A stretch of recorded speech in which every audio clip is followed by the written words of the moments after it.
Okay so I will be clear. शायद तक मेरा आवाज़ तेरे को पहुँच रही होगी। फाइनली जितना पढ़ाना था उतना पीपीटी बनाने के बाद I am ready second part डालने के लिए। 3 पार्ट हो, एक और पार्ट आएगा शायद तक मैं पूरा नहीं कर पाऊँगी।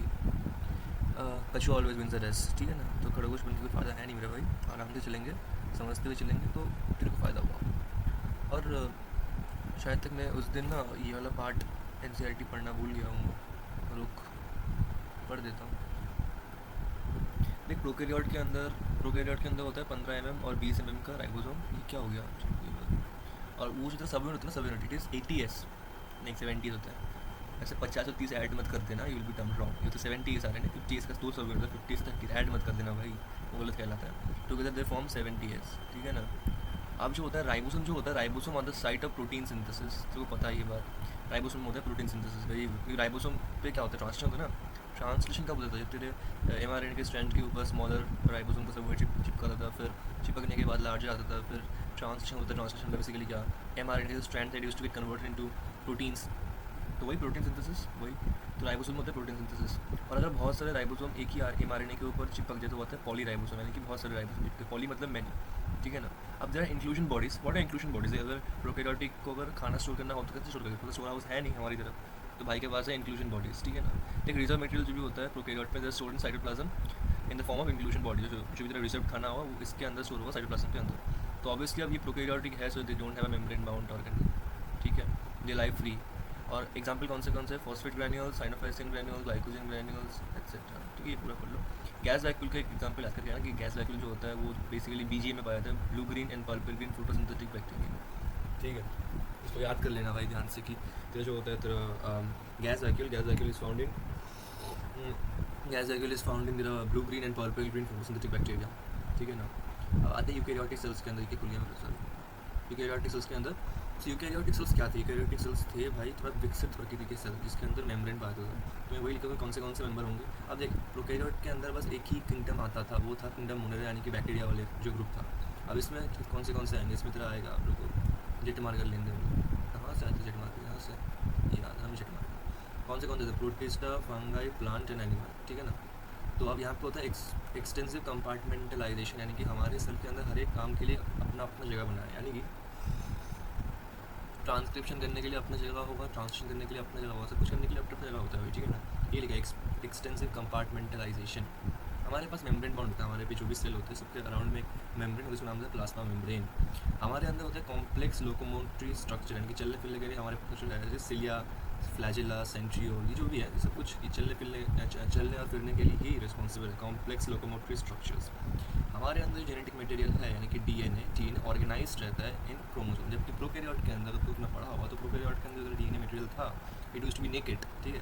प्लास्मिड नाम देता है, एक तो तरह एक्स्ट्रा सर्कुलर डीएनए प्लास्मिड, एक तरह मेन नेकेड सर्कुलर डीएनए, ठीक है ना। तो वो सब कुछ जो था उसके पास कोई भी मेम्ब्रेन तो था ही नहीं, प्लस नंगे थे, ठीक है ना। और उसका कोई अरेंजमेंट था भी नहीं, से नंगे पड़े हुए थे, ठीक है ना। जो प्रोकैरियोट था ऐसे वेले पड़े हुए थे साइटोप्लाज्म के अंदर। सेल आर नॉट आइडेंटिकल, यानी कि तुम हमारे बॉडी के अंदर इतने प्रकृति के सेल है ना, मेरिस्टेमेटिक सेल, प्लांट्स की बात करो, meristematic cell, bundle sheath cells, उसके अंदर तरफ xylem phloem, you can't technically differentiate कौन से सेल है हमारे बॉडी के अंदर, हमारे प्लांट के अंदर भी है ऐसा। अब अगर मैं बात करूँ प्लांट सेल और एनिमल सेल की, तो plant cell use to have a cell wall, एक सेल वॉल होता है प्लास्टिड और सेंट्रल वैक्यूल रटल, ठीक है। इसलिए प्लास्टिड सेंट्रल याद कर लें। अब एनिमल में ऐसा होता नहीं है, एनिमल के पास ना ही तेरा सेल वॉल होता है, ना ही प्लास्टिड, ना ही वैक्यूल, ठीक है। वैक्यूल बेसिकली किसके होता है? पानी स्टोर करने के लिए, मैं आगे बताऊंगा। Vacuole is responsible for storage of water, ठीक है। एनिमल के पास तो भाई हमारे पास तो अपना सब कुछ है, इंटेस्टाइन फिस्टल सब कुछ है, वहाँ पे पानी का कोई दिक्कत नहीं है। अब देखो एनिमल सेल के अंदर होता है सेंट्रियोल्स। सेंट्रियोल बेसिकली तेरा जेनेटिक मटेरियल के साथ आधा रिश्ता रखता है, बट प्लांट सेल में ऐसी कोई जरूरत है नहीं। Centriole is again responsible for, मैं बता रहा हूँ, रिप्रोडक्शन और सेक्सुअल रिप्रोडक्शन, जो तेरा ये तो वो वाला पार्ट था ना, यहाँ पे तेरा DNA used to get differentiated into zygotes, ये सेंट्रियोल उसके साथ कुछ ज़्यादा रिश्ता रखता हूँ, ठीक है ना। ये बेसिकली सेक्स के साथ रिलेटेड है। अब प्लांट जो संभव होता है नहीं है भैया, तो ये एब्सेंट है। सेल मेम्ब्रेन की बात करें, अच्छा पढ़ लेते हैं एनसीईआरटी क्या लिखती है यहाँ, जो मैंने लिखा है वही लिखी होगी। क्या देख, प्रोटिस्ट, एनिमल, फंगाई, ठीक है। इसका कुछ कर नहीं सकता हूँ क्या मेरे को? अरे भाई बहुत ज़्यादा मोटा हो गया। देयर इज एक्सटेंसिव कंपार्टमेंटलाइजेशन, ठीक है ना। मेम्ब्रेन बाउंड ऑर्गेनल्स देख ले, एक ऑर्गेनाइज न्यूक्लियस होता है विद न्यूक्लियर एनवेलप, ठीक है। एडिशन लोकोमोटर स्ट्रक्चर कॉम्प्लेक्स रहता है, cytoskeletal structure, genetic material is organise into chromosomes, ठीक है ना। सेल सेल और आइडेंटिकल। प्लांट सेल डिफर किया गया plastid cell wall, plastid and large central vacuole, जबकि एनिमल के पास होता है सेंट्रियोल्स जो प्लांट सेल में होता है एब्सेंट। ये वही है। अब आता हूँ मैं सेल मेम्ब्रेन के अंदर। तो भाई सेल मेम्ब्रेन की डिस्कवरी हुई थी जब टेलीस्कोप का आविष्कार हुआ था 1950s में, साल याद कर ले, मतलब नहीं मजाक कर रहा हूँ। एक इस केमिकल स्टडी जो होती है वो किया गया था आरबीसी के ऊपर, रेड ब्लड कॉर्पसल के ऊपर। अगर मैं स्ट्रक्चर की बात करूँ तो स्ट्रक्चर में मेनली आता है लिपिड और प्रोटीन, ठीक है, बाद में आकर बताऊँ क्या और ऐड हुआ था, बट एकदम प्राइमरी लेवल पे लिपिड और प्रोटीन ही देखा गया था साइंटिस्ट के द्वारा, ठीक है। और जो लिपिड था वो मेनली था फॉस्फोलिपिड, ठीक है, और फॉस्फोलिपिड में भी कौन सा, मेनली कार्बोहाइड्रेट, ठीक है ना। अब अगर मैं स्ट्रक्चर की बात करूँ तो ये होता है कुछ इस प्रकृति का, मैंने यहाँ पे लिखा नहीं है, सॉरी लिख देता हूँ कि इसको बोलते हैं बाइलेयर अरेंजमेंट। कौन सा अरेंजमेंट, बाइलेयर अरेंजमेंट, यानी कि दो लेयर होते हैं ऐसे, ठीक है, इसको बोलते हैं बाइलेयर अरेंजमेंट। लिपिड प्रोटीन का बाइलेयर अरेंजमेंट। लिपिड कौन से जो ऊपर से जैसा ना लिपिड, ये जो गोल तो गोल गोल क्या है भाई, सॉरी, तो गोल गोल से जो है ना ये लिपिड है, सारे लिपिड है, ठीक है, ओके। अब दूसरे अब मैं यहाँ पे समझा रहा हूँ, समझ। लिपिड के दो हिस्से होते हैं, जैसे सर से पूंछ, इसको नाम देते हैं टेल, ठीक है, इसको नाम देते हैं हेड, ठीक है। टेल जो होता है ये तरह होता है पानी से डरने वाला, ठीक है, हाइड्रोफोबिक। मैं बोलूँ ऐसे, रुको, वाटर फियर, ये पानी से डरता है भाई। और जो पोलर जो है ना ये हेड, ये पानी लवर है भाई, वाटर लवर। अब जो सेल की जो बाहर में है ना, ऐसे जैसे पूरा पूरा पूरा पूरा मतलब ऐसा तो नहीं, यहाँ पे एक और ऐसे आ गया, ये पूरा जो बाहर है ना ऐसे, ये पूरा वाटर से घिरा हुआ। अब तू बता, अरे यार नहीं यार, लोडिंग मत लो यार, दिमाग ख़राब होता है मेरा इससे, मत ले भाई लोडिंग, मत ले भाई, पढ़ान दे यार, क्या मजा आ गया यार, रुक साफ कर, रुक नेक्स्ट शीट में मैं नया पेज लेके आऊँगा। ये पेज वाली समस्या हो रही है, मुझको समझ में आ रही है, मैंने एक पेज में बहुत ज़्यादा लिख दिया है यार, दिक्कत की बात।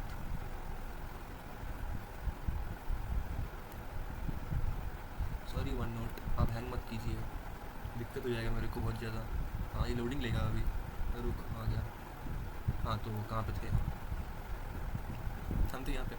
तो इसका ना थोड़ा सा मैं, भाई यार अब हर 5 मिनट में लोडिंग लेने वाला लग रहा है मेरे को, नहीं आ चुका है। तो मैं कहाँ पे था, ऐसे यहाँ पे इसी तरह ऊपर जो गोल गोल है ना, ये तो पोलर हेड्स, ठीक है, मैं नाम देते हैं पोलर हेड, ठीक है ना। तो जो पोलर पार्ट है ये प्रोटेक्ट, अब देख बाहर जो है, बाहर पानी है, और ये जो भैया ये पानी से डरते हैं नहीं, पानी से प्यार करते हैं, तो बट अंदर का जो तेरा टेल है, पूंछ है, वो तो पानी से डरता है भाई, बोलते हैं भाई मेरे को पानी से दूर रखो यार, मेरे को डर लगता है पानी से। देख हाइड्रोफोबिक टेल पूंछ है ना ये वाली, ये हाइड्रोफोबिक है। जो हाइड्रोफोबिक, फोबिया मतलब डर, फोबिक मतलब डर, फिलिक मतलब प्यार। हम लोग पढ़ते हैं ना केमिस्ट्री में, इलेक्ट्रोफाइल्स, फिर इलेक्ट्रॉन एफिनिटी, एफिनिटी का मतलब प्यार होता है, ठीक है, इलेक्ट्रोफाइल का मतलब भी प्यार होता है, ठीक है। ओह शिट, शिट भाई मैंने जेट मार्क की जगह कोई और ही इस्तेमाल करता है, शिट भाई नोट्स ख़राब कर दिया मैंने तेरा, शिट शिट, रुक रुक रुक, शिट, रुक रुक रुक रुक, हो जा, सही हो जा, ये लोडिंग लेगा, आराम से होगा इसका। रुक रुक, मैंने तेरी नोट्स ख़राब कर दिए, डाकू सारी, रुक जा 2 मिनट है। मैं 2 को ब्लू समझ लिया था, ये भी ब्लू है, ये भी ब्लू है, मैं जेट मार कर ब्लू पेन चला दिया। आजा आजा भाई, आजा आजा,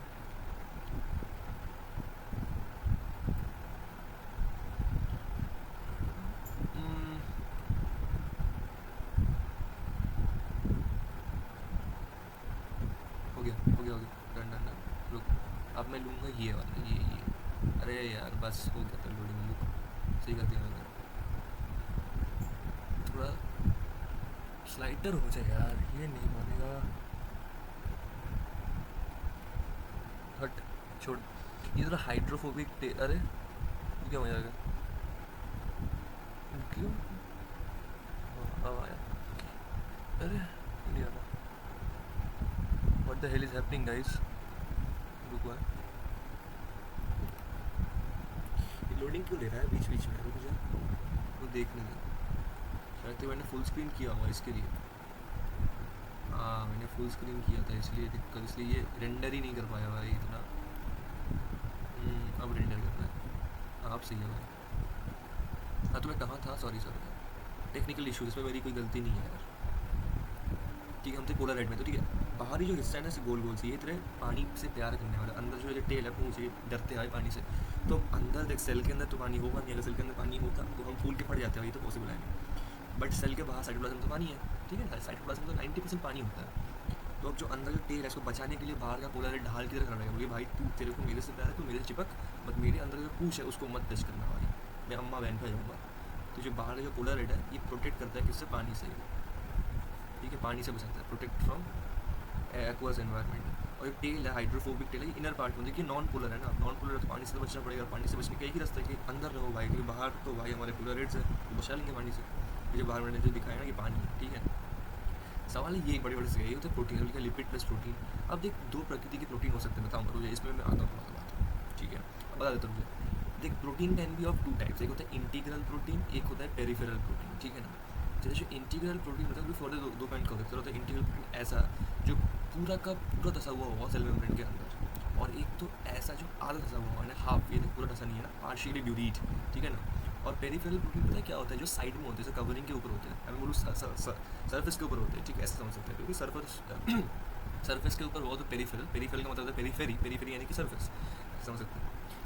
फिर हम लोगों ने रिसर्च को किया थोड़ा सा आगे, और रिसर्च को थोड़ा सा आगे करने के बाद हमको देखा कि सेल मेम्ब्रेन जो होता है it is form by protein plus carbohydrate, लो भाई, ठीक है ना, प्रोटीन प्लस कार्बोहाइड्रेट। और हमारे ह्यूमंस के अंदर 52% होता है प्रोटीन और 40% होता है लिपिड वाइलेयर, ठीक है ना, 52% होता है प्रोटीन और 40% होता है लिपिड वाइलेयर, ठीक है। तो ये थोड़ा सा डेटा याद रखें, 52% प्रोटीन 40% लिपिड, ये थोड़ा डेटा याद रखें, ठीक है ना। ये मॉडल आया थोड़ा सा बाद में, एक और मॉडल आया था, इसको नाम देते हैं fluid mosaic model, given by singer, इसका नाम पूछता है भाई, सिंगर और निकल साइंटिस्ट का नाम पूछता है, याद करके ना, ठीक है। इन्होंने बोला कि देखो भाई साहब, हमारा जो लिपिड बाइलेयर है उसके अंदर पानी नहीं होता, हम मानते हैं ये इस बात को, उसमें कोई संदिग्ध नहीं है। बट द थिंग इसके अंदर होता है एक सेमी फ्लूइड नेचर, यानी कि पानी नहीं होता बट पानी के जैसा कुछ तरंग होता है इसके अंदर, यानी कि क्वाजी फ्लूइड, क्वाजी लिखा है इंसेंट में, क्वाजी का मतलब है सेमी फ्लूइड, घुमाने के लिए सेमी को क्वाजी लिखेगा, क्योंकि उस टाइम कहता था लैटिन इंग्लिश, और लैटिन इंग्लिश के अंदर हम सेमी को नाम देते क्वाजी, ठीक है। तो ये लैटिन इंग्लिश है, थोड़ा सा सवाल का। अब पता क्या होता है, जो सेमी फ्लूइड नेचर है ना, because of this semi fluid nature, आप देखिए अगर पानी होता तो एकदम रैपिडली मूव करता, पानी तो है नहीं, कुछ पानी है, मान लीजिए इसके अंदर जेली है, ठीक है, अब जेली है चिपचिपा सा, ठीक है, बट अल्टीमेटली तो फ्लूइड है ना भाई, अगर उसके अंदर कुछ भी होगा तो आराम से मूव कर पाया, तो ये वही लिखेगी, इस नेचर की वजह से, इस नेचर की वजह से एक लैटरल मूवमेंट, लैटरल मतलब ऐसे ऐसे ऐसे ऐसे ऐसे ऐसे ऐसे ऐसे, ठीक है, एक कुछ ऐसा मूवमेंट हमको देखने को मिलता है ओवरऑल पूरे बाइलेयर के अंदर, एनेबल्स लैटरल मूवमेंट पूरे बाइलेयर के अंदर। करता कौन है, प्रोटीन करता है, ठीक है ना। इस शक्ति को नाम देते हैं फ्लूइडिटी, ठीक है, इस जो अजूबा शक्ति एक क्षमता है इसको नाम देते हैं फ्लूइडिटी। अब फ्लूइड नेचर के अपने बहुत सारे गुण हैं, it help in cell growth. अब देख दो सेल को ज्वाइन करने के लिए हमारे पे होते हैं इंटर सेल्यूलर जंक्शन, जिससे कुछ भी चीज़ें हम ट्रांसपोर्ट करते हैं, जैसे फॉर एग्जांपल खाना हो गया, पानी हो गया, वो हम दो सेल के अंदर ट्रांसपोर्ट करते हैं थ्रू इंटर सेल्यूलर जंक्शन। हमारे पे सिक्रीशन करने के लिए ये हेल्प करता है फ्लूइड नेचर। एंडोसाइटोसिस मतलब मत पूछना, मेरे को भी नहीं पता, बस लिखिए एनसाइटिक, और सेल डिवीजन यानी कि सेल को भाग करने में, सब में ये फ्लूइड नेचर इंपॉर्टेंट है। Cell growth, intercellular junction, secretion, endocytosis, cell division, ठीक है ना। अब एक सेल मेम्ब्रेन जो होता है इट इज सिलेक्टिवली परमिएबल, यानी कि इसके अंदर से पूरा का पूरा पानी नहीं निकल पाता, यानी कि पानी तरह से नहीं समझ रहा, ऐसा समझना कि इसके अंदर सब चीज़ें आसानी से नहीं निकल पाता, कुछ सिलेक्टिव होता है, इसको होता है सिलेक्टिवली परमिएबल। अगर मैं बोलता हूँ फ्रीली परमिएबल, तो अभी कुछ भी हो, आयंस हो, सॉल्ट हो, वाटर हो, कुछ भी हो आराम से निकल जाता है, मतलब सिलेक्टिवली परमिएबल। ये बोलती है भाई तू रुक, अगर मेरे उसूल के अकॉर्डिंग तो वो है तो बस तेरे को मैं अंदर आने दूंगा, अगर तू मेरे उसूल के अंदर नहीं है, अगर तू मेरे रूल्स के अंदर नहीं है, अगर तू मेरे रूल्स को फॉलो नहीं करता तो you won't to be passing through me, तो सिस्टम कुछ ऐसा है। अब इसके अंदर है फ्लूइड नेचर, तो भाई मूवमेंट तो होगा, ठीक है ना। अब मूवमेंट कितने प्रकृति के होते हैं, एक होता है पैसिव, एक होता है एक्टिव। पैसिव का मतलब होता है कोई भी एनर्जी नहीं, बिना कोई एनर्जी के, नो रिक्वायरमेंट है। एक्टिव मतलब भाई साहब हमको चाहिए एटीपी, एनर्जी इज यूटिलाइज्ड, ठीक है। मान के चल कि पानी का स्रोत, ठीक है, ऐसे पानी का तरह बहाव इस दिशा में है और तू भी पानी की दिशा में ही मूव करने की कोशिश कर रहे हैं, क्या तू कोई अपना एनर्जी लगाएगा, पानी का बहाव तेरे को अपने आप खींचते हुए लहरों के साथ निकल जाएगा, राइट। तो यहाँ पे भी ऐसा कॉन्सेंट्रेशन के, अब देखिए यहाँ पे कोई एनर्जी की जरूरत है नहीं, यानी कि फ्रीली मूव कर रहा है, तो कॉन्सेंट्रेशन जिस डायरेक्शन में होगा ये भी तो उसी डायरेक्शन में चलेगा, इस वजह से कोई एनर्जी है ही नहीं, ये वही लिखा है कि भाई जिस डायरेक्शन में कॉन्सेंट्रेशन होगा उस डायरेक्शन में मूवमेंट होगा अलॉन्ग कॉन्सेंट्रेशन रेट। अब इसके बाद है एटीपी, भाई इसके बाद एटीपी है तो ये कुछ भी कर सकते हैं, एनर्जी है भाई इसके पास, ठीक है ना। मान लीजिए कि कॉन्सेंट्रेशन का डायरेक्शन इस दिशा में है, ठीक है, अब ये मूव कर रहा है इसके उल्टे दिशा में, हाउ इज इट पॉसिबल, क्योंकि इसके पास है एटीपी, तो एटीपी एक मैं बोलूँ बाहरी शक्ति है एटीपी, एक एक्सटर्नल फोर्स की तरह काम करता है एटीपी, और इसे दूसरे दिशा में लेके जाता है अगेंस्ट कॉन्सेंट्रेशन ग्रेडियंट, ठीक है ना। पैसिव ट्रांसपोर्ट के अंदर कितने मूवमेंट हो सकते हैं, होता है डिफ्यूजन। डिफ्यूजन यानी कि हायर कॉन्सेंट्रेशन से लोअर कॉन्सेंट्रेशन नाम है डिफ्यूजन, जिसके अंदर हमारा आता है न्यूट्रल सॉलिड्स एंड वाटर। अब देख वाटर खास है, क्योंकि वाटर का जो डिफ्यूजन होता है इसका नाम देता है ऑस्मोसिस, एक खास ऑस्मोसिस, मतलब इसका वाटर का जो डिफ्यूजन है उसका नाम देते हैं ऑस्मोसिस, क्योंकि कुछ खास प्रकृति का डिफ्यूजन है, ठीक है। इसको याद करना पड़ेगा कि वाटर का डिफ्यूजन को हम नाम देंगे ऑस्मोसिस भी है, ठीक है ना। अब एक होता है फैसिलिटेटेड ट्रांसपोर्ट, यानी कि यहाँ पे हम एक भैया का हेल्प लेंगे। भैया भैया कौन है? हमारे भैया है हमारे कैरियर प्रोटीन भाई साहब। ये कैरियर प्रोटीन तेरे को कुछ देर के लिए हेल्प कर देगा, कुछ मतलब ऐसा लिफ्ट है ना, लिफ्ट भैया लिफ्ट दे दो यार, तो आधे रास्ते तक तो लिफ्ट कर देगा, बाकी देर तो चलना पड़ेगा। तो ये जनरली काम में कौन लेगा? जिन्हें पोलर मॉलिक्यूल काम में लेते हैं। पता है क्यों? पता है क्यों? ये जो पोलर मॉलिक्यूल है, जो पोलर मॉलिक्यूल यानी कि पानी से प्यार करते हैं। अब पानी से प्यार करते हैं तो क्या वो नॉन पोलर बाइलिपिड लेयर के अंदर से जा पाएगा? मान के चल कि तेरे यहाँ पे है कोई पोलर मॉलिक्यूल, क्या वो इसके अंदर से जा पाएगा? जा पाएगा? ये तो पॉसिबल है ही ना। कि ये टेल बोलेगा कि भैया हम तो पानी से डरते हैं, तुम तो पानी से प्यार करते हो, तो तुम्हारे और मेरे में तो दोस्ती होगी नहीं, दोस्ती होगी नहीं, तुमको अंदर मांगने नहीं देंगे बबुआ, ये वो नियम को फॉलो नहीं करता, ठीक है। बट बबुआ मतलब हमारे जो कौन थे, हमारे जो मतलब पोलर मॉलिक्यूल है, पोलर मॉलिक्यूल का भैया रुको, हम नहीं आएंगे, हमको लेने वाला एक है। हम तो अपने आप तो नहीं आ सकते, बट हम एक दूसरे हमारे दोस्त के सहायता से हम अंदर आ सकते हैं। वो दोस्त ही है कैरियर प्रोटीन। कैरियर प्रोटीन की मदद से बस बाइलिपिड लेयर क्रॉस करने तक हेल्प करेगा कैरियर प्रोटीन। फिर प्रोटीन बोलेगा भैया देखो यहीं तक हमारा रिश्ता है, अब तुमको अपना रास्ता खुद देखना पड़ेगा।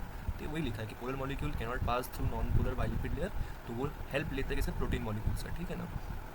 और यहाँ पे एक्टिव ट्रांसपोर्ट एक ही एग्जांपल होता है, सोडियम पोटेशियम एक्टिव पंप, जो हम लोग पढ़े थे इसमें नर्वस सिस्टम में, which is responsible for transmission of impulse, right. और याद हुआ तो और लिथेन क्या बोलती है, बहुत सबसे बड़ा पैराग्राफ था ये। ओके ये देखो, इलेक्ट्रॉन माइक्रोस्कोप 1950, ठीक है। केमिकल स्टडीज़ ऑन आरबीसीज, ठीक है ठीक है ठीक है ठीक है। Mainly composed of lipids and protein. सबसे मेजर लिपिड कौन है? फॉस्फोलिपिड, बाइलेयर में होता है। अब lipids are arranged within the membrane of polar head होता है तेरा आउटर साइड में, जो पानी से प्यार करता है। एंड हाइड्रोफोबिक टेल, पानी से डरने वाला जो पूंछ है वो अंदर साइड होता है। मैंने ड्राइंग चेक करा, मतलब जो ड्राइंग है ड्राइंग में मैंने जो हाइड्रोफोबिक टेल है अंदर के साइड ड्रॉ किया, तो ये वही बोलने की कोशिश कर रहे हैं मेरे दोस्त, ठीक है ना। अब ये पता है क्यों? कि non polar tail of saturated hydrocarbon is protected from aqueous environment, यानी जो बाहर के जो पोलर मॉलिक्यूल है ना, इसके पास तेरा है, इसके पास से तो बचा है ना, इसके पास तेरा एक्वस एनवायरमेंट से प्रोटेक्शन पा रखा है इसके पास, ठीक है ना। ये वही लिखा है कि सैचुरेटेड हाइड्रोकार्बन होने की वजह से ये पानी से तो बच सकता है, बट ये अंदर जो टेल है वो नहीं बच पाता भाई, ठीक है ना। तो उसको अंदर ड्रॉ किया है इसलिए मैंने, बचने के लिए। Phospholipid also contains cholesterol, sorry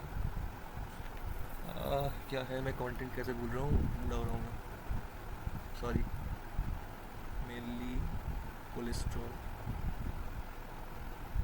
कैसे भूल रहा है यार, कैसे हो रहा है भाई, बादाम खाना पड़ेगा मुझे, ठीक है। अच्छा बेटा, ठीक है। अरे यार हो गया, हाँ ठीक है। अब देख बायोकेमिकल इन्वेस्टिगेशंस हुए, उनको पता चला कि भैया देखो प्रोटीन और लिपिड ही बस नहीं है, प्रोटीन और कार्बोहाइड्रेट भी है, रेशियो वेरी करता है। ह्यूमन बींग्स के अंदर 52% प्रोटीन 40% लिपिड्स होते हैं, ठीक है ना, ठीक है। ओह शिट, मैंने तो बोला तो कहते पैरा पढ़ा, बोला ही नहीं, रुकना जाने, इसके अंदर भी समझा देते क्या? Okay okay. अच्छा ये प्रोटीन वाली की बात करते हैं। प्रोटीन मैंने तो बोला था कि प्रोटीन दो प्रकृति का होता है, एक तरह रहता है इंटीग्रल प्रोटीन, एक तरह होता है क्या है भाई, हाँ एक तरह होता है पेरिफेरल प्रोटीन, ठीक है ना। पेरिफेरल प्रोटीन होता है सरफेस के ऊपर, कोई नाम ही है पेरिफेरल, सरफेस के ऊपर हुआ, और इंटीग्रल मतलब अंदर होता है, इंटीग्रेटेड, ठीक है ना। अब इंटीग्रेशन मतलब इंटीग्रेटेड होने का दो प्रकृति है, तो तुम पूरा अंदर घुसे तो तुम आधा अंदर घुसोगे, पार्शियली ब्यूरिड है तो टोटली ब्यूरिड, ठीक है ना। यहाँ पे भी वही लिखा है, ठीक है ना। देख पेरिफेरल प्रोटीन जो होता है, पेरिफेरल प्रोटीन सरफेस पे होता है, और इंटीग्रल प्रोटीन जो होता है पार्शियली पूरा ढसा हुआ होता है सरफेस के अंदर। अगर मैं इम्प्रूव मॉडल का नाम दूँ तो वो था फ्लूइड मोज़ेक मॉडल, देने वाले कौन थे? Singer and Nicolson. और इसके अकॉर्डिंग होता है quasi fluid nature, semi fluid nature.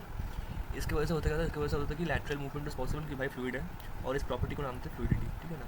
Fluidity, अब जो फ्लूइड नेचर इतना इंपॉर्टेंट क्यों है? Because it helps for cell growth, formation of intercellular junction, secretion, endocytosis, cell division etcetera, ठीक है, ऐसा होता है। सबसे इंपॉर्टेंट फंक्शन रहता है मूवमेंट, ठीक है। मेम्ब्रेन इज सिलेक्टिवली परमेबल, लेकिन अगर उसूल में हुआ तो घुसेगा, वरना नहीं घुस पाएगा। मैनी मॉलिक्यूल्स देख without any requirement of energy को नाम है पैसिव ट्रांसपोर्ट। कौन आते हैं? Neutral solid may move across the membrane simple diffusion के थ्रू, ठीक है, अलोंग द देख फ्रॉम हायर टू लोअर, लिखा था ना मैंने, हायर टू लोअर, ठीक है। अब वाटर भी आता है भाई, वाटर में लाइन पर वाटर में also move across this membrane from higher to lower concentration, यानी कि तो है सिंपल डिफ्यूजन, बट इस water movement of water by diffusion is known as osmosis, यानी कि वाटर जो डिफ्यूजन करता है वो खास डिफ्यूजन है भाई, उसको नाम था ऑस्मोसिस, ठीक है। अब देख पोलर मॉलिक्यूल जो होते हैं वो देख पास नहीं कर पाते नॉन पोलर बाइलिपिड लेयर से, ठीक है ना, तो उनको चाहिए था भैया, भैया कौन है? कैरियर प्रोटीन, ठीक है ना। जो क्या करता है, ट्रांसपोर्ट पे हेल्प करता है, ठीक है। अब कुछ आयन होते हैं, देख रुको एक मिनट, अगेंस्ट देख बहाव के विपरीत दिशा में तुमको लेके जाएगा, यानी कि अगेंस्ट द कॉन्सेंट्रेशन ग्रेडियंट, यानी कि from lower to higher concentration. तो ये करने के लिए क्या चाहिए होगा, एटीपी इज यूटिलाइज्ड और इसको बोलते हैं एक्टिव ट्रांसपोर्ट। एग्जाम्पल मैंने सोडियम पोटेशियम एक्टिव, ठीक है। एग्जैक्ट वही लिखा है जो मैंने पढ़ाया है, वही लिखा है, ठीक है।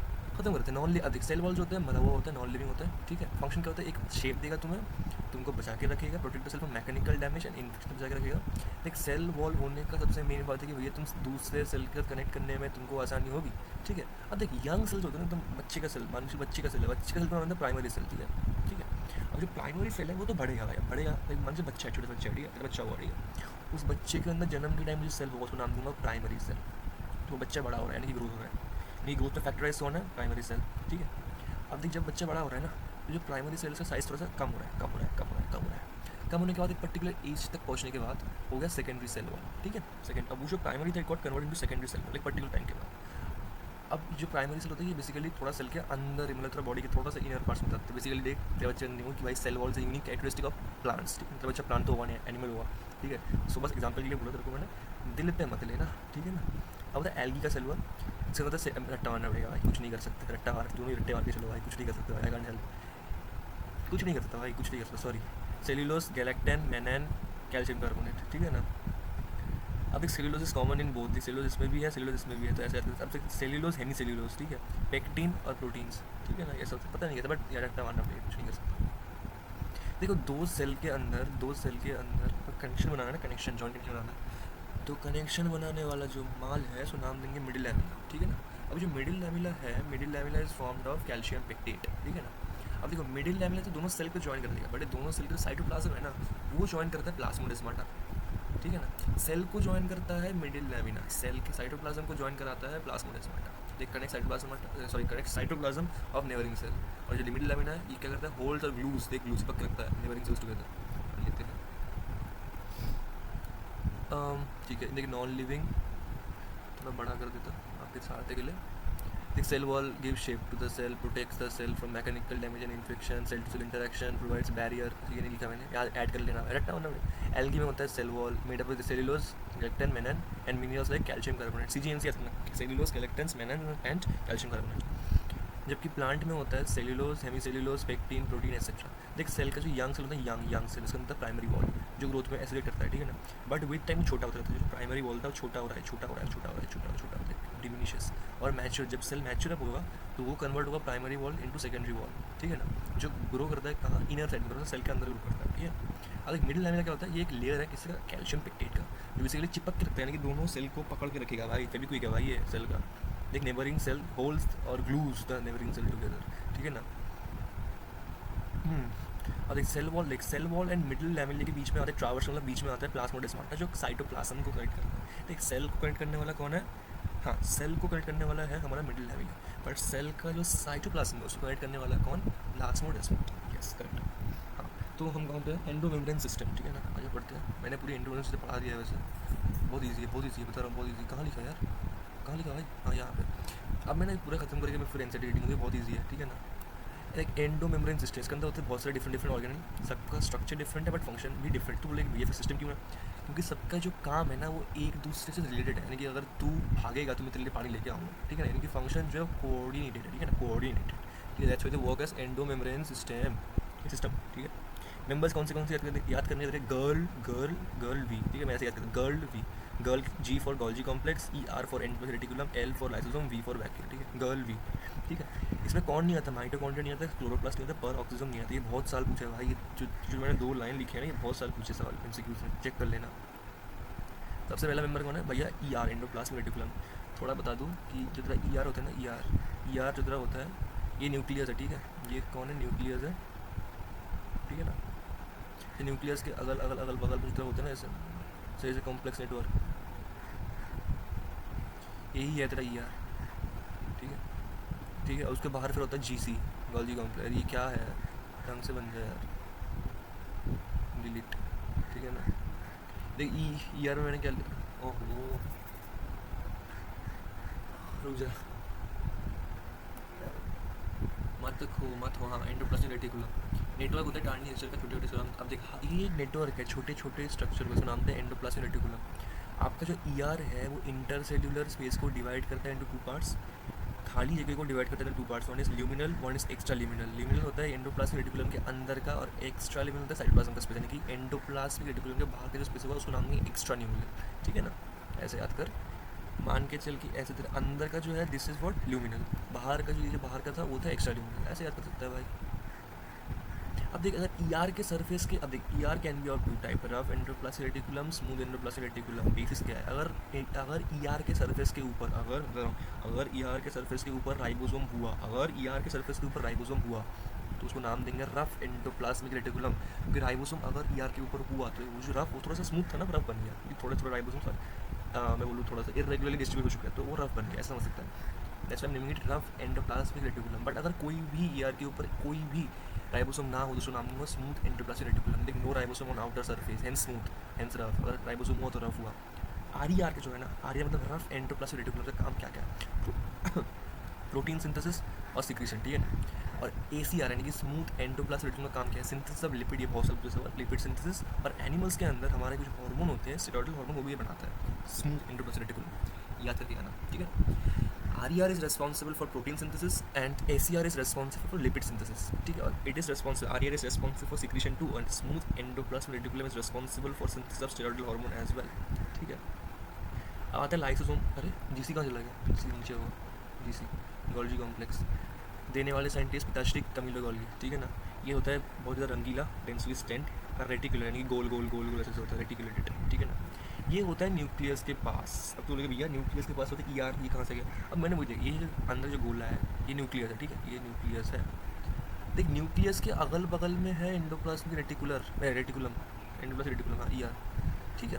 और देख एंडोप्लाज्मिक रेटिकुलम के ठीक बगल में गोल्जी कॉम्प्लेक्स। क्यों है, इसका एक रीज़न भी है, बता रहा हूँ मुझे। देख गोल्जी कॉम्प्लेक्स के अंदर होता है सिस्टर्न, ठीक है ना। हर एक का होता है 0.5 to 0.1 माइक्रोमीटर, ये ऐसे स्टैक्ड होता है पैरेलली, ऐसे एक के ऊपर एक, ऐसे स्टैक पैरेलल होता है, ठीक है ना, एक के ऊपर एक, ठीक है ना। स्ट्रक्चर बड़ा इंपॉर्टेंट है भैया, ठीक है, बहुत सॉल्व इसको। देख कभी मिरर पड़ा है, मिरर एक मिरर होता है ऐसा, ठीक है, एक मिरर होता है ऐसा, ठीक है ना, ऐसे बाहर इसको बोलते हैं कॉन्वेक्स मिरर। और इसको बोलते हैं, अगर मतलब बेसिकली अगर मैं बेसिकली ऐसे समझा, ऐसे बोलते हैं कॉन्केव मिरर, ठीक है ना, ऐसा। ये कॉन्केव मिरर बन गया मेरा, ठीक है ना। तो सिंपल समझ कि मैं कैसा बना रहा हूँ, ठीक है ना। ये वाला है कॉन्केव, ये वाला है कॉन्वेक्स, ठीक है ना, ये कॉन्केव है, ठीक है ना। तो मैंने यहीं पे वही ड्रॉ की, जितना ये वाला सर्फेस है ना, ये वाला बाहर, ये समझ दो परत है, ठीक है। इसका ये वाला जो परत है ना,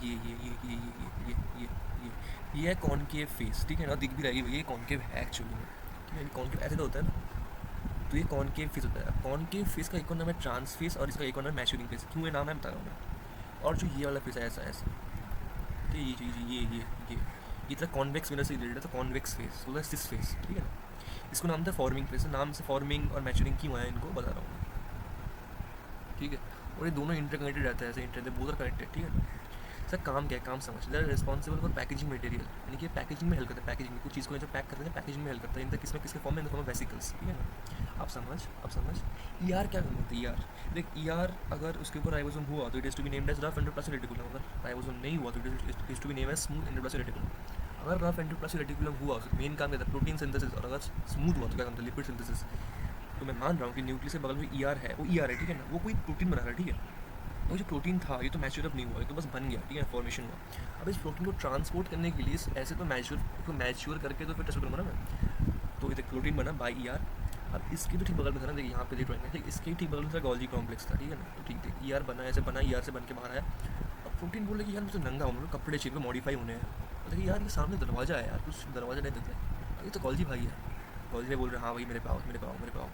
गोल्जी भाई का जो ये वाला जो सिस्टम है ना, ये वाला जो सिस फेस है ना, सिस फेस ये सिस फेस से एंट्री लेगा। देख यार, अब देख सिस फेस से एंट्री क्यों ले रहा है, क्योंकि सिस फेस से एंट्री होता है, वैसे क्यों ऐसे कोई आंसर नहीं होता, भाई होता है सिस फेस से एंट्री, इसका नाम ही है फॉर्मिंग फेस, ठीक है ना। ये सिस फेस से एंट्री हुआ, और till the time cis face से एंट्री होने के मतलब इसलिए सिस फेस से एंट्री हुआ, ठीक है। और टिल द टाइम में ट्रांस फेस से बाहर नहीं आता, तब तो इसे मॉडिफिकेशन खत्म नहीं होता। यानी कि ये सिस फेस से लेके ट्रांस फेस तक मॉडिफाई होता है, सिस फेस से लेके ट्रांस फेस तक, यानी कि यहाँ से लेके यहाँ तक ये मॉडिफाई हुआ, ठीक है ना। ये अंदर आया, मॉडिफाई हुआ, मॉडिफाई होने के बाद ये बन गया ग्लाइकोप्रोटीन, ठीक है ना, ये बन गया ग्लाइकोप्रोटीन, एक मॉडिफाइड प्रोटीन, ठीक है ना। Now this modified protein is ready for transportation. और अगर यहीं पे मैं बोला कि लिपिड बनता तो ये बनता था ग्लाइकोलिपिड, यानी कि मॉडिफाइड प्रोटीन, मॉडिफाइड लिपिड, ठीक है ना, वही काम। तो इसीलिए हम बोलते हैं कि भैया ई आर के पास यानी कि एंडोप्लाज्मिक रेटिकुलम के इतने करीब होता है गोल्जी कॉम्प्लेक्स में। गोल्जी को पता है कि भैया ये जो नंगा प्रोटीन बना है इसको अल्टीमेटली कपड़े, इसको स्वभाव, इसको मैनर्स, एटिकेट सब मेरे को सिखाने हैं, तो इसलिए इतना करीब होता है ई आर के गोल्जी भाई, ठीक है ना। For modification required for transportation, ठीक है। तो ये वही लिखा है मैंने। लाइसोसोम और मेम्ब्रेन बाउंड स्ट्रक्चर, ठीक है ना। ये मेम्ब्रेन होती है कि हम ऑब्वियसली यूकेरियोट तो मेम्ब्रेन बाउंड तो होगा ही, ठीक है ना। दे आर वेसिकुलर स्ट्रक्चर है कि वेसिकल्स के फॉर्म होते हैं, ऐसे गोले, ऐसे गोले, ठीक है ना, वेसिकल्स, ठीक है ना। और ये भी बनता है गोल्जी भाई से, ठीक है ना। फॉर्ड बैक पैकेजिंग इन गोल्जी कॉम्प्लेक्स। फंक्शन क्या ये होता है, हाइड्रोलाइटिक एंजाइम से भरा हुआ। हाइड्रोलाइटिक यानी कि पानी से बनने, सॉरी पानी के टूट, यानी कि जो, अरे यार लाइसिस मतलब टूटा होता है, ठीक है ना। सॉरी शिट, लाइसिस मतलब टूटना, ठीक है ना, यानी कि पानी को तोड़ने वाले एंजाइम, यानी कि पानी को तोड़ने वाले एंजाइम, ठीक है ना। अब इसके एग्जांपल कौन से होंगे, लाइपेज यानी कि लिपिड तोड़ने वाले, प्रोटीन यानी कि प्रोटीन तोड़ने वाले, कार्बोहाइड्रेजेस यानी कि कार्बोहाइड्रेट तोड़ने वाले, न्यूक्लिएजेस यानी कि न्यूक्लिक एसिड तोड़ने वाले, ठीक है ना। और जो हाइड्रोलाइटिक एंजाइम है generally active at acidic pH, ये बहुत सारा सवाल पूछा है, ठीक है, सवाल करके बोलिए कि digest carbohydrate, protein, lipid, nucleic acid, ठीक है ना। अब वैक्यूल्स की बात करें, लास्ट वैक्यूल पता है साइटोप्लाज्म में मिलता है, ठीक है, सबको होता है कि it is found in cytoplasm, ठीक है ना। अब इसके अंदर होता है वाटर सैप, ठीक है, water SAP and excretory product, water SAP and excretory product, ठीक है, ठीक है। इसके पास है मेम्ब्रेन बाउंड ऑर्गेनल, पता ही था ना कि यूकेरियोट का है तो मेम्ब्रेन बाउंड तो हुआ है। मेम्ब्रेन का नाम क्या है, टोनोप्लास्ट, ठीक है, मेम्ब्रेन का नाम है टोनोप्लास्ट। प्लांट सेल मैंने बोलता है वैक्यूल एनिमल में नहीं होता है, it is found in plant cell, ठीक है। प्लांट सेल का जो होता है वैक्यूल होता है, ये 90% वॉल्यूम बैठ के बैठा होता है, 90% वॉल्यूम। ऐसा क्यों है, देख तू कभी सोचे कि भाई पानी जो डालते हो कहाँ रहता होगा प्लांट के अंदर। अगर हम इतना पानी पीते हम तो फूट के फट जाते हैं भाई, अगर उतना छोटा हम होते तो इनकी जो सेल है इनके सेल के अंदर होता है वैक्यूल, ठीक है ना। ये वैक्यूल जो है ये पानी को स्टोर कर सकता है 90% वॉल्यूम, ठीक है ना, बहुत ज़्यादा होता है, 90% बहुत ज़्यादा होता है, ठीक है ना। और ये ट्रांसपोर्टेशन में भी हेल्प करता है अगेंस्ट कॉन्सेंट्रेशन, कि अगर दिशा इस तरफ पे है ये इस तरफ फ्लो करवा सकता है, इसको इतनी क्षमता तो है। एग्जाम्पल आपके चल रहा है कि एमीबा के अंदर होता है कॉन्ट्रैक्टाइल वैक्यूल, यानी कि ऐसा वैक्यूल जो digestive system, osmo regulation, excretion में हेल्प कर सकते हैं, कॉन्ट्रैक्टाइल यानी कॉन्ट्रैक्ट कर सकते हैं, ठीक है। प्रोटीस जो होता है, प्रोटीस का होता है फूड वैक्यूल, जो बेसिकली आस पास में खाना मिल गया दिख गया भाई को तो उसको पकड़ के निकल जाएगा, ठीक है, उसको बोलते हैं फूड वैक्यूल, ठीक है। ऐसे ही उसको एग्जाम्पल पढ़ लेते हैं भाई एनसीईआरटी को। बहुत छोटा वीडियो था कि मेरे पे टाइम थोड़ा सा कम था आज, तो मैं पीपीटी बना नहीं पाया ढंग से, मैं पूरा पीपीटी बना नहीं पाया, मैं इतना तक पढ़ा, माइटोकॉन्ड्रिया खत्म कर दूंगा नेक्स्ट रात को, कल बैठ के। तब तक तो यहाँ से बैठ के सवाल लगा लियो इसके। कहाँ थे भाई, कहाँ थे, एंडो मेम्ब्रेन सिस्टम देख। अरे यार लोड हो गया भाई, दिमाग मत खराब कर यार प्लीज भाई, लोड हो गया भाई, क्या है भाई, क्या है यार, ऐसा ही होता है क्या ऐसा, हाँ हो गया। देख स्ट्रक्चर और फंक्शन मे बी डिफरेंट।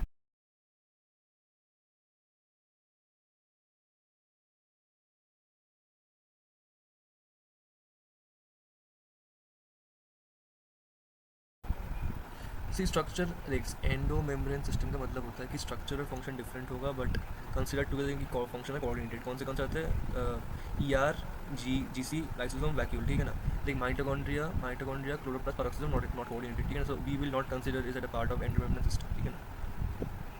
फिर ये वाला पार्ट है तो ये वाला तो खुद से कर सकता है, चल ये वाला बता देता हूँ मैं, ये वाला तो खुद से करेगा, ठीक है ना, ये मैं ही बताऊँगा, ठीक है ना। गोल्जी का थोड़ा सा कॉम्प्लेक्स है, ठीक है। नाम कहाँ से आया, कैमिलो गोल्जी, रेटिकुलर होता है, गोल गोल से होते हैं, बहुत ज़्यादा रंगीले होते हैं, फर्स्टली डेंसिशन होता है, ठीक है ना। अब एक डिश शेप होता है, सिस्टर्न कंसिस्ट ऑफ सिस्टर्न है, ठीक है ना।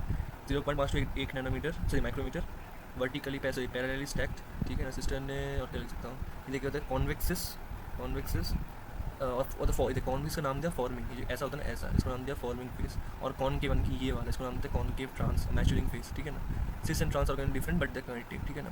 पैकेजिंग में हेल्प करते हैं, ठीक है ना। इंटरसेलुलर, ठीक है। Materials in the form of vesicles, material जो पैक होगा वो वेसिकल के फॉर्म में होगा।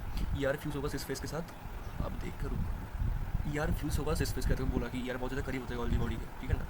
सिस फेस होता है गोल्जी अपैरेटस एंड मूव, देख मटेरियल जो होगा वेसिकल के फॉर्म में पैक्ड वो ई आर के साथ फ्यूज होगा पहले तो, यानी कि बेसिकली पता है क्या बोले, थोड़ा कॉम्प्लेक्स कर दिया इसको, थोड़ा कॉम्प्लेक्स कर दिया इसको, पूरा से ढंग से समझाया नहीं, ठीक है ना। ये बेसिकली बोलने की कोशिश कर रही है कि मटेरियल को वेसिकल के फॉर्म में पैक करने के पहले तुम्हारा जो गोल्जी कॉम्प्लेक्स होगा वो पहले यार से फ्यूज होगा, ठीक है। ऑब्वियस बात है, तो करीब तो आएगा ना, उन्होंने कैसे सिस फेस के थ्रू में, सिस यानी कि फॉर्मिंग फेस, ये वाले के थ्रू में ऐसे फ्यूज होगा, ठीक है, गोल्जी बॉडी का फ्यूज होगा, ठीक है ना। फिर मूव करेगा, फिर जो माल था वो मूव करेगा किसके और ट्रांसफेस के, यानी कि move towards the maturing phase, यानी कि ट्रांसफेस, ठीक है ना। यही एक्सप्लेन करेगी कि why is it called why the Golgi apparatus remains in close association with the endoplasmic reticulum, ठीक है ना। अब नंबर ऑफ, भाई यार कितना कॉम्प्लेक्स किया है यार इन लोगों ने, वही ना, देखिए number of protein synthesised by ribosome, ठीक है। राइबोसोम सिंथेसाइज होने वाले बहुत सारे प्रोटीन हैं जो मॉडिफाई होते हैं कहाँ पे, सिस्टर्ने पे, यानी कि मॉडिफिकेशन करता है बेसिक सिस्टर्ने क्या। अबे यार मैं खुद कंफ्यूज हो गया। बेसिकली दे ट्राइंग टू से कि सिस्टर्ने, आप देख सिस्टर्ने इसका पार्ट जीसी का गोल्जी कॉम्प्लेक्स का। अब देख सिस्टर्ने जो होता है ये तो अल्टीमेटली ऐसे था ना, एक ऐसे सिस फेस था, एक ऐसे ट्रांस फेस था, राइट। सिस फेस से ऐसे जो तुम्हारा जो प्रोटीन था ऐसे घुसता था सिस फेस के थ्रू, सिस यानी कौन सा फॉर्मिंग फेस से लेके मैचुरिंग फेस पे जाता था, ठीक है ना। अब यहाँ से लेके यहाँ तक जो दौरा इसको ही तो बोलते हैं मॉडिफिकेशन, ठीक है ना, इसको तो बोलते हैं मॉडिफिकेशन, ठीक है ना। कि वही लिए कि जो आप देख कभी कभी ये ईआर से होता है, कभी कभी एक्सेप्शनल केसेस में राइबोसोम के भी कुछ प्रोटीन होते हैं, ठीक है। राइबोसोम भी प्रोटीन में हेल्प करता है, तो राइबोसोम के भी कुछ पर्टिकुलर प्रोटीन रहते हैं जो बेसिकली ईआर से नहीं जीसी से अपना मॉडिफिकेशन करवाते हैं। Number of protein by ribosome are modified in cisternae of Golgi apparatus before they are release from its trans phase, निकलने से पहले तक मॉडिफिकेशन होता है, ठीक है ना। जैसे Golgi apparatus is important site of formation of glycoprotein and glycolipid, ठीक है। अब सॉरी ईआर पढ़ लेते हैं। ईआर क्या है, तुम्हें क्या है सच्चा। एक टाइनी टिब्युलर स्ट्रक्चर स्कैटर्ड रहता है ऐसा साइटोप्लाज्म के अंदर, नाम देता है इंटरप्लाज्मिक रेटिकुलम। ईआर डिवाइड करता है इंटरसेलुलर स्पेस में two parts, luminal and extranuclear. Luminal को बोलते हैं ईआर के अंदर वाले पार्ट, ईआर के अंदर वाले पार्ट को नाम देते हैं लिमिनल, और ऐसे बाहर वाला जो पार्ट है इसको नाम देते हैं एक्स्ट्रा लिमिनल, ठीक है ना, वही लिखा है। अगर ईआर के ऊपर राइबोसोम हुआ, ईआर ऑफेन शोज राइबोसोम, तो endoplasmic reticulum on the surface called rough, ठीक है, रफ बोल देंगे, रफ एंडोप्लाज्मिक रेटिकुलम। और अगर एब्सेंस हुआ, एब्सेंस को नाम देते हैं smooth, they appear to be smooth, hence smooth endoplasmic reticulum. देख RER frequently responsible for protein synthesis और सिक्रीशन, ठीक है ना। और smooth endoplasmic reticulum is major synthesis of lipid और स्टेरॉइडल हार्मोन सिंथेसिस में एसीआर इन एनिमल सेल्स, ठीक है, तो वही लिखा है। लाइसोसोम आर वेसिकुलर स्ट्रक्चर्स, ठीक है, जो बेसिकली किसके पैकेजिंग से बनता है, गोल्जी apparatus के पैकेजिंग से बनता है, ठीक है। वेसिकुलर होता है गोल गोल होते हैं, डॉट डॉट से बीच में वेसिकल्स रहते हैं। अब इनके पास होता है हाइड्रोलाइटिक एंजाइम का ढेर, ठीक है ना, हाइड्रोलेजेस, ठीक है ना, लाइपेसेस, प्रोटीएसेस, कार्बोहाइड्रेसेस, जो किसमें होता है एसिडिक, बीच में होता है एक्टिवेट, ठीक है ना, जिसके पास क्षमता क्या है डाइजेस्ट। अब देख लाइपेस डाइजेस्ट करेगा किसको, लिपिड को, प्रोटीएस है तो उसको डाइजेस्ट करेगा प्रोटीन को, कार्बोहाइड्रेट डाइजेस्ट करेगा, राइट। सो वही लिखा है यहाँ पर। अब देख हमें थक चुका हूँ यार, मेरा जो वैक्यूल जो होता है, इसलिए मैं थोड़ा सा फंबल भी कर रहा हूँ कि मैं बिल्कुल थक चुका हूँ भाई। 5 बजे घड़ी के 5, ठीक है ना। वैक्यूल जो है vacuole is a membrane bound space, खाली सा स्पेस रहता है, ठीक है, साइटोप्लाज्म को बोलते हैं वैक्यूल। इसके अंदर होता है पानी, सैप, एक्सेप्टिव प्रोडक्ट एटसेट्रा, ठीक है ना। अब देखो वैक्यूल के पास होता है बाउंडिंग, यानी कि एक सिंगल मेम्ब्रेन आता है ढकने के लिए। अब ऑब्वियसली यूकेरियोट का पार्ट है तो मेम्ब्रेन तो हुआ, मेम्ब्रेन को नाम देते हैं टोनोप्लास्ट, ठीक है। प्लांट सेल के अंदर बहुत इंपॉर्टेंट कि 90% पानी को रिटेन कर सकता है भाई, 90% वॉल्यूम रिटेन कर सकते हैं अपने अंदर, ठीक है ना। टोनोप्लास्ट, अब देख टोनोप्लास्ट क्या किस में हेल्प कर सकता है, ऐसे अगर पानी का बहाव हो तो ये ऑपोजिट दिशा में ले जाने में हेल्प कर सकता है, यानी कि अगेंस्ट कॉन्सेंट्रेशन, ये बोल के अगेंस्ट कॉन्सेंट्रेशन ग्रेडियंट, ठीक है ना। अमीबा पे होता है कॉन्ट्रेक्टाइल वैक्यूल जो ऑस्मोरेगुलेशन में हेल्प करता है, और प्रोटिस्ट के अंदर होता है फूड वैक्यूल जो एनगल्फ करने में हेल्प करता है। बस अब बाकी ये माइटोकॉन्ड्रिया वाला पार्ट रहेगा थोड़ा सा, ठीक है, ये खत्म होता है। ये लोड फिर से नहीं हुआ, छोड़ो कोई ना, कल मैं पीपीटी बना के आऊँगा, चलो कोई ना। बट इतना वाला पार्ट समझ में आ गया होगा कि दिक्कत आनी चाहिए, ईजी वाला पार्ट है भाई, ठीक है ना। ये लोड नहीं हुआ, शीट है भाई, अलग दिक्कत है ज़िंदगी में मेरी, चल कोई ना।